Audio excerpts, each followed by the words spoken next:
Ngiyabingelela inhlangano bangcwele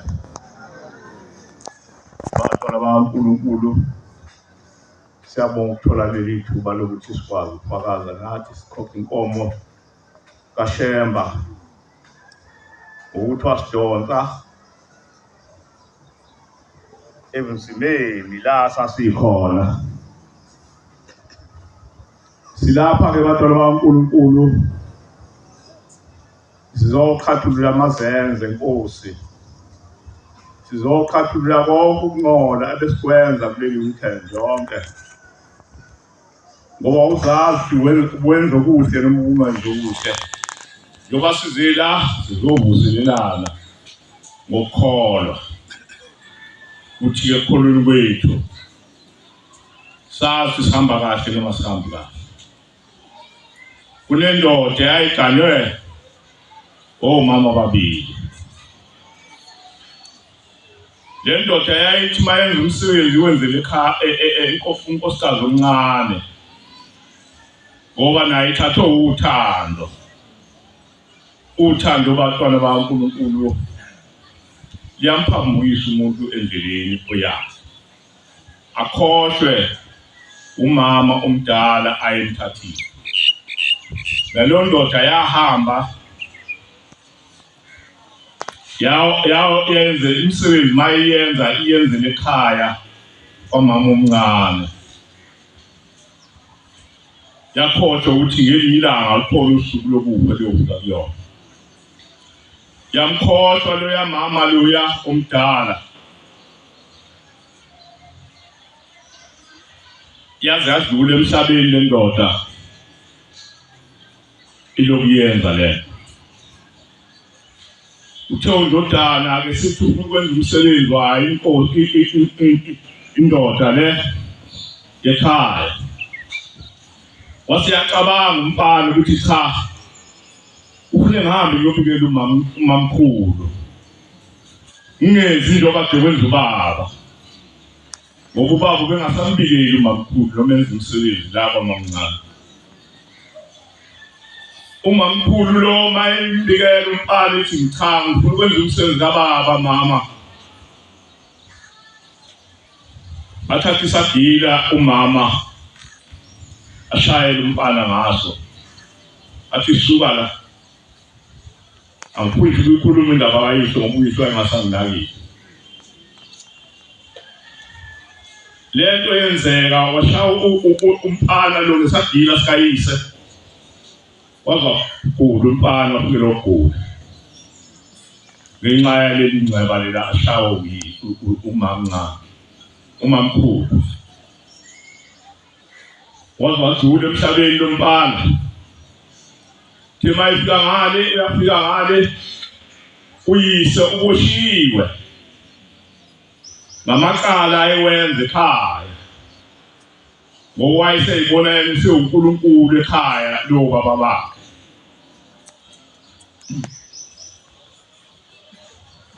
Uhleli lapha ehlathini la esekhona aboshelwe khona kunengqoko ezimkekelezile. Ngapha nangapha kuyanuka manje la. Uqhamuke ikhehla lithi ke wena ufuna ubaba wakho. Lisho kulomfana ukuthi lomfana yebo ngifuna ubaba.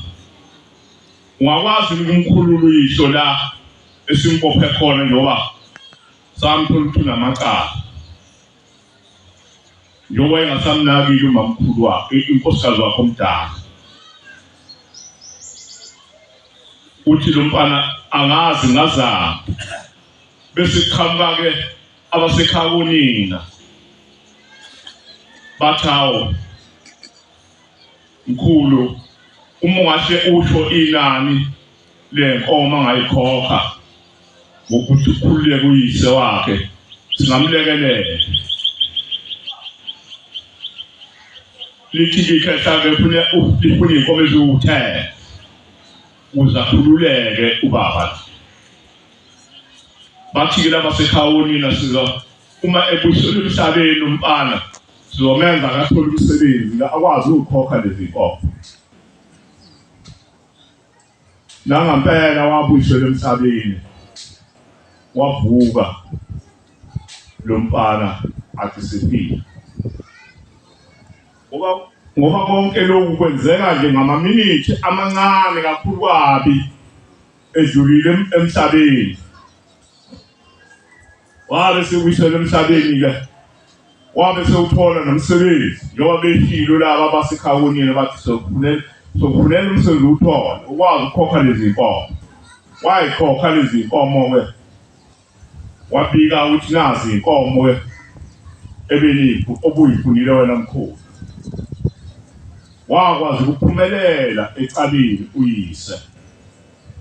Naye lo mfana lo izinto zamhambela kahle ke la emhlabeni. engifuthi ke lokhu isifundo bantwana bakaNkulunkulu ungathi mawusuganiwe bese uthathwa amehlo kaNkosi uthathwa ubuse kaNkosikazi wakho omncane bese ukhohlwa yilonkosikazi omdala kokopha lo awungena ngalokwethu namhlanje sihleli la emhlabeni sisetha amacala obaba bethu ababethu mabephuza utshwala bahambe akihamba emuhle lekhaya athi mayisebuya esephuzile utshwala abuyeselwa ekhaya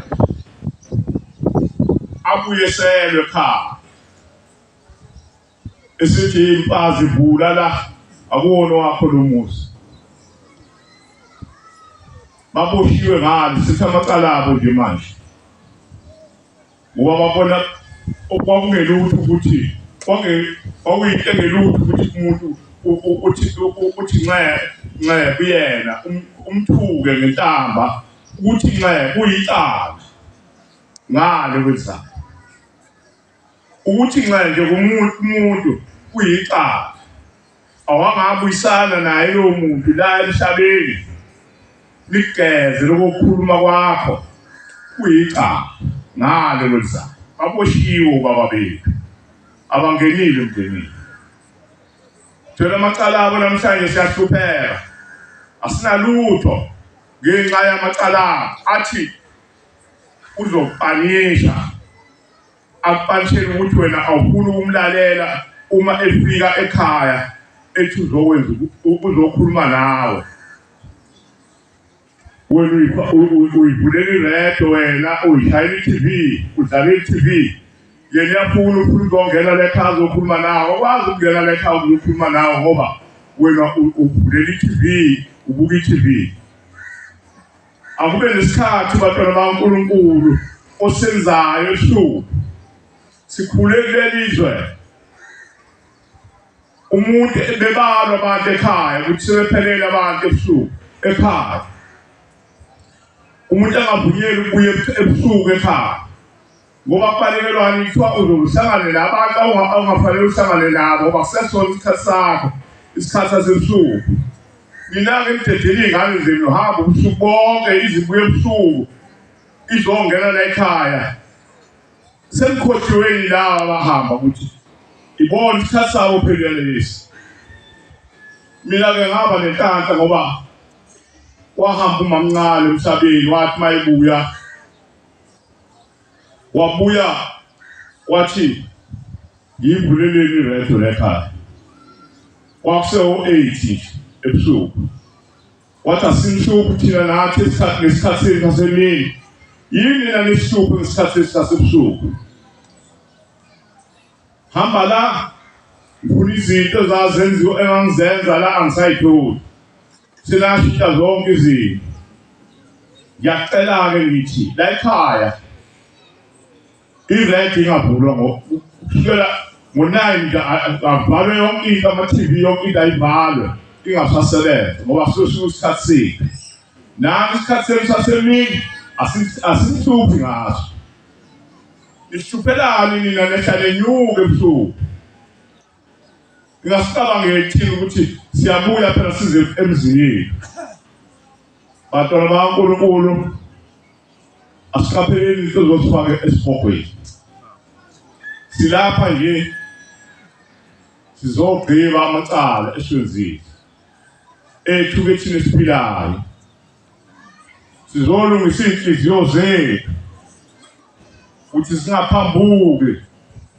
lutho Sathane njengoba sizocela uNkulunkulu ukuthi asibeke endaweni yakhe njengoba wasidonsa uzosibeka kuleli thempeli laseVukanathi nami kangadonsi kade inkosi yobusisa lokho sengikhulumile amen. Uphakama kwami bakuthanda ngoba Amen. ngenxa yesikhathi alisekho izwi esisingalibeka sidlulisa ukubonga indlela ekuphathwe ngawo umsebenzi kaNkulunkulu ngobunono kobaba akade bewuphethe. Inkosi babusise bonke. Ngithande indlela ubaba ovalile ebehlabelela ngaso isihlabelelo kade sihlabelela. Sihlabelele ngendlela enganakho ukuphuthuma noma ukuyigqaja, angazi kahle kodwa ngiyithandile indlela ahlabelele ngayo baba. Manje ngiyasaba umuntu omdala ukuba mhlawumbe omunye umuntu bengizothi ngizocela asilekelela ngaso isihlabelelo esika-108 sibuyisele umsebenzi kaNkulunkulu. Ngiyacela bamtshengile ungangishayi, ngazi ukuthi akuguqeki, ngazi futhi ukuthi ubaba mhlawumbe umkhulu ubaba omdala, kodwa ngiyacela uNkulunkulu akuphe amandla usiphe sona isihlabelelo lesi kade sihlabelela. Mase sesiphelile isihlabelelo socela futhi ubaba Tshingila asibuyisele umsebenzi kaNkulunkulu asibhekisele enkosini. Amen. Nkosi usiphe amandla.